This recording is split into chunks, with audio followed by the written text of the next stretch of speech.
আমরা তো এমন মানুষ, বাজারে গেল নামাজের কথা বলে যাই।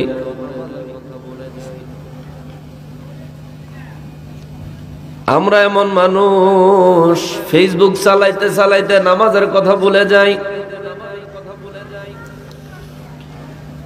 আমরা এমন মানুষ, দোকানে আড্ডা দিতে দিতে নামাজের কথা ভুলে যাই। অথচ আহলে বাইতে রাসূল শাহাদাতের সময়ও নামাজের কথা ভুলেন নাই। জান্নাতের সরদার। আমার আর আপনার জন্য এখনো জান্নাতের ফয়সালা হয়েছে কিনা কোনো গ্যারান্টি নাই। কিন্তু বাবারে, কারবালার প্রান্তরে ইমাম হুসাইন রাদিয়াল্লাহু তাআলা আনহু আসার বহু আগে মদিনা মুনাওয়ারা থেকে আমার নূর নবী রাহমাতুল লিল আলামিন ঘোষণা দিয়েছেন, আল হাসান ওয়াল হুসাইন সাইয়্যিদা শাবাবি আহলিল জান্নাহ। সুবহানাল্লাহ। নবীর পবিত্র জবান মোবারকে বলেছেন, আমার হাসান আমার হুসাইন শুধু জান্নাতে যাবে তা না, নবী বলেন জান্নাতে যত মানুষ যাবে প্রত্যেকটা যুবকের নেতা, প্রত্যেকটা যুবকের সরদার হবে আমার হাসান এবং হুসাইন। জোরে বলেন সুবহানাল্লাহ। কারবালার প্রান্তরে ইমাম হুসাইন রাদিয়াল্লাহু তাআলা আনহু যখন শাহাদাত বরণ করার মুহূর্ত চলে এসেছে,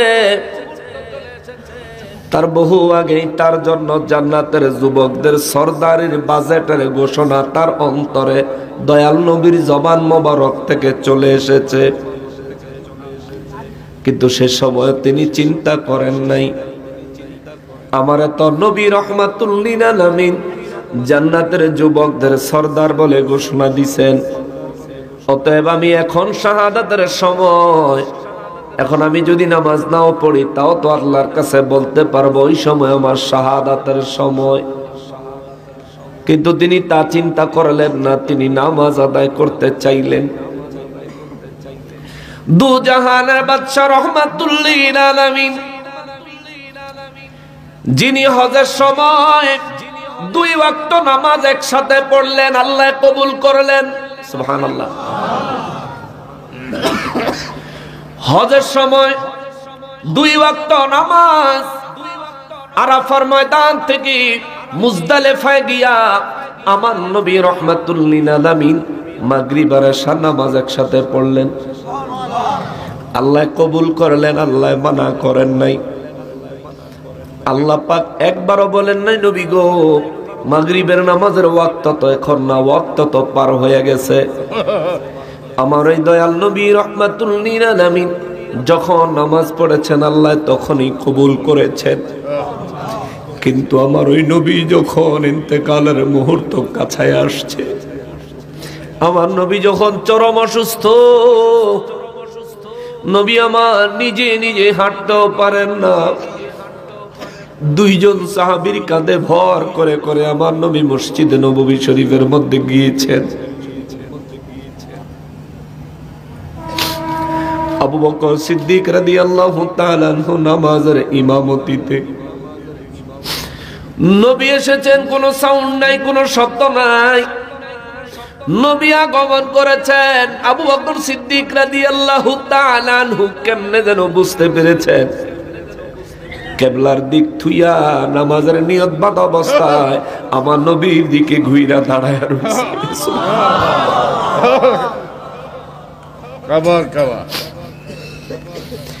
নবী রাহমাতুল লিল আলামিন ইশারা দিলেন, আবু বকর ইমামতি কমপ্লিট করো। যে নবী মাগরিব এশার নামাজ একত্রিত করলে আল্লাহ নারাজ হয় না, যে নবী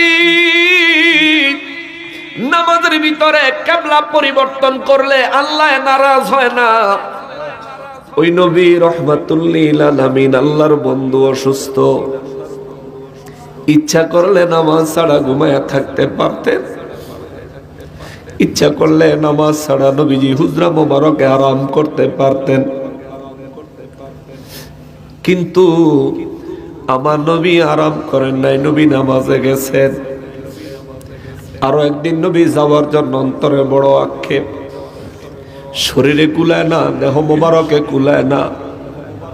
আমার নবী হুজরা মোবারকে জানলা মোবারক খুইলা তাকায় রইছে, দুই চক্ষু মোবারকের পানি মনে হয় কলসের থেকে পানি বেরোচ্ছে। এমন ভাবে আমার নবী রাহমাতুল লিল আলামিন দুই চক্ষু মোবারকের পানি মোবারক ছেড়ে দিয়েছেন। আম্মা জান আয়েশা সিদ্দিকা রাদিয়াল্লাহু তাআলা আনহা বলেন, নবী গো, যদি নামাজে যাইতে মনে চায়, ইয়া রাসূলুল্লাহ, আপনার দেহে যদি সাপোর্ট না দেয়, আপনার শরীরে যদি শক্তি কম থাকে, হুজুর আপনি আমার সাথে চলেন, আমার কাঁধে ভর করেন, আমি আপনাকে মসজিদে নিয়ে যাই। তবু হুজুর এই অসুস্থ শরীরে এভাবে কাঁদবেন না, কাঁদলে তো সুস্থ মানুষও দুর্বল হয়ে যায়। আমার নবী রাহমাতুল লিল আলামিন কয়, আয়েশা রে, আমার উম্মত কেউ ইমামতি করবে, কেউ উম্মতের ইক্তাদা করবে, নামাজের সফে দাঁড়াবে, নামাজের সময় হলে নামাজ আরম্ভ হয়ে যাবে। গোটা বিশ্বে রব্বুল ইজ্জাতের আল্লাহু আকবার ধ্বনিতে মুখরিত হয়ে যাবে। এই দৃশ্যটা দেখার জন্যই তো আমি নবী ৬৩ বছর কষ্ট করলাম। অসুস্থ অবস্থায় আমার নূর নবী রাহমাতুল লিল আলামিন নামাজে যাওয়ার কারণে সাহাবায়ে কেরাম বলেন, নবী গো, ও নবী, ইয়া রাসূলুল্লাহ সাল্লাল্লাহু আলাইহি ওয়াসাল্লাম, হুজুর আপনি তো হুজরা মোবারক নামাজ আদায় করতে পারতেন। আমার নবী কয়, সাহাবীরা রে, আমি নবী তোমাদের সঙ্গে জামাতে শরীক হয়ে নামাজ পড়তে আমার ভালো লাগে। জামাতের নামাজ আমার আল্লাহ বেশি পছন্দ করেন, এই জন্য আমি জামাতে চলে আসি, নামাজে চলে আসি। সাহাবায়ে কেরাম বলেন, হুজুর আপনি তো এখন অসুস্থ, আপনি রাহমাতুল লিল আলামিন ইচ্ছে করলে সুস্থ হয়ে কি নামাজ আদায় করতে পারবেন না? আমার নবী বলেন, সাহাবীরা রে, পারবো না এমন কোনো বিষয় না, তবে আমি নামাজ ছাড়বো না রে সাহাবীরা, যতক্ষণ পর্যন্ত আজরাইল আমার সামনে এসে না যাবে ততক্ষণ পর্যন্ত আমি নবী নামাজ ছেড়ে দিব না।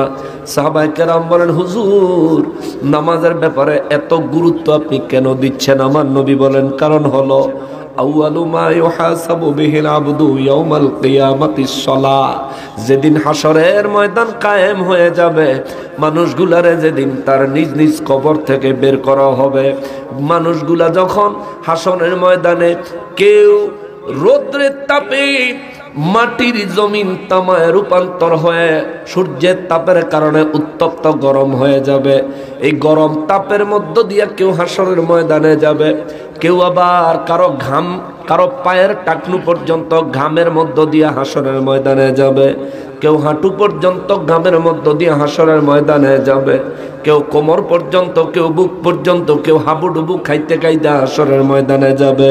সাহাবীরা রে, ওই হাসরের ময়দানে যাওয়া মাত্র আমার রব্বুল ইজ্জাত যখন হিসাব আরম্ভ করবেন, হিসাবের শুরুতেই আমার আল্লাহ আউয়ালু মা ইউহাসাবু বিহিল আবদু ইয়াউমাল কিয়ামাতিস সালাহ, আল্লাহ তার প্রত্যেকটা বান্দার কাছ থেকে নামাজের হিসাব সবার আগে চাইবে। জোরে বলেন আল্লাহু আকবার। আরে দৌলতপুরের মানুষ, কুমিল্লার মানুষ, হে বাংলাদেশের মানুষ, আরে আখিরি নবী নূর নবী রাহমাতুল লিল আলামিনের উম্মতেরা রে, হাসরের ময়দানে আমার রব্বুল ইজ্জাত যেদিন সর্বপ্রথম নামাজের হিসাব চাইবেন, বিশ্বাস করেন ওই দিন সেখানে আপনি উপস্থিত থাকবেন। আপনার সন্তান সেদিন আপনারে বাবা বলে পরিচয় দিত না, আপনি সেদিন আপনার সন্তানকে পিতা বলে পরিচয় দিবেন না, মা সন্তানকে পরিচয় দিবে না, সন্তান মাকে মা বলে পরিচয় দিতে চাইবে না। সমস্ত নবীরা নফসি নফসি নফসি ইয়া রাব্বি নফসি, ও আমার রব, আমার কি হবে, আমার কি উপায় হবে? সমস্ত নবীরা যেদিন কান্না আরম্ভ করবেন, আতঙ্কিত হয়ে যাবেন, নিজের চিন্তায় ব্যস্ত হয়ে যাবেন, ওই দিন আমার নবী রহমাতুল লিল আলামিন বলেন, আমার রব্বুল ইজ্জত বান্দার কাছ থেকে প্রথমে নামাজের হিসাব চাইবে। আর আমার নবী বলেন, কারো যদি নামাজের হিসাবটা ক্লিয়ার ভাবে যদি আল্লাহর কাছে দিতে পারে, তার পরবর্তী আমলের হিসাবগুলো আমার আল্লাহ সহজ করে দিবে। সুবহানাল্লাহ। আর কেউ যদি নামাজের হিসাবে ধরা খায়া যায়, নবী বলেন ওই মানুষটা গ্রেফতার হয়ে যাবে। নবী বলেন কেউ যদি নামাজের হিসাবে ধরা খায়া যায়, ওই ব্যক্তির পরবর্তী হিসাবগুলো বড় কঠিন হয়ে যাবে। সাহাবীরা রে, আমার উম্মতের খবর দিও, হাসরের ময়দানে যেই ব্যক্তির কাছ থেকে আমার আল্লাহ পুঙ্খানুপুঙ্খু হিসাব ধরে টান দিবে, এই মানুষটারে জান্নাতে নেওয়ার আর কেউ থাকবে না। এই মানুষটা জান্নাতে যাওয়ার আর কোনো উপায় থাকবে না, আর কোনো পথ থাকবে না। এ মুসলমান, মুসলমানের এরে মুসলমান, গল্পের মতো শুনতেছেন, আলেমদের মুখে শুনেন, যার কণ্ঠ সুন্দর বেশি শুনলেন, যার কণ্ঠ ভালো নয় তার কথা কম শুনলেন। এ কি হইছে তোরা?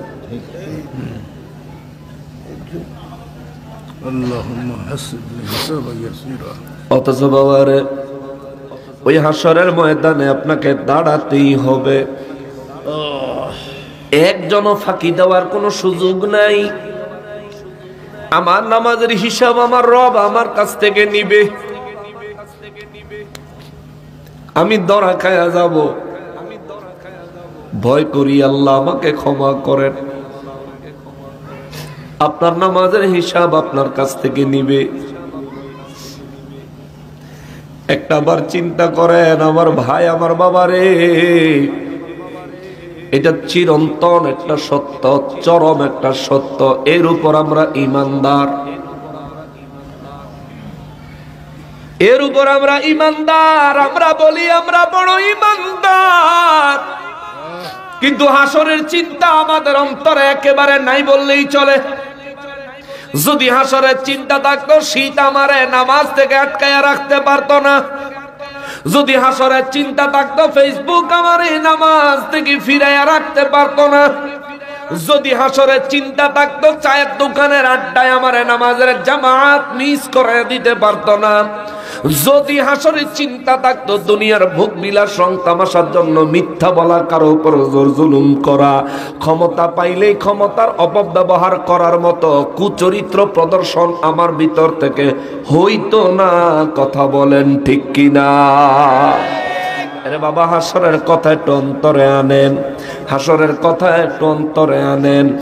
আজকে মরবেন, কবরে ঢুকবেন, কবর থেকে যখন বের হবেন, নিশ্চয়ই তখনই আপনাকে হাসরের ময়দানে হাজির হতে হবে। ওই হাসরের ময়দানে হাজির হলে সর্বপ্রথম নামাজের হিসাব দিতে হবে। তারপরে আপনার যৌবনকাল কেমনে কাটাইছেন হিসাব দেওয়া লাগবো। কোন পথে রোজগার করছেন হিসাব দেওয়া লাগবো। কোন পথে খরচ করছেন হিসাব দেওয়া লাগবো। বিবি যদি বলে আজকের দিনে কত টাকা খরচ করলা তুমি, মেজাজ খারাপ হয়ে যায়। আমি কামাই করি, আমি খরচ করি, তোর বাবার কি, তুই জিজ্ঞেস করার কে? অথচ আল্লাহ রব্বুল ইজ্জত বলবেন, বান্দা কেমনে কামাই করছো আমারে হিসাব দাও। ও বান্দা কেমনে খরচ করছো আমারে হিসাব দাও। আরে বান্দা কয় বেলা রিজিক তুমি গ্রহণ করেছো হিসাব দাও।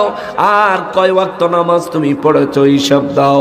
আল্লাহ যদি আমারে ফজরের নামাজের হিসাব জিজ্ঞেস করে, আলেম ওলামা যেমন তেমন, আপনার উপায় হবে কি? নামাজ তো শুরু হয় দিনে ফজরের নামাজ দিয়া। দিনের নামাজের হিসাব আমার আল্লাহ যখন টান দিবে, সর্বপ্রথম ফজরের নামাজের হিসাব টান দিবে। ফজরের হিসাবে আপনার খাতায় কি আছে?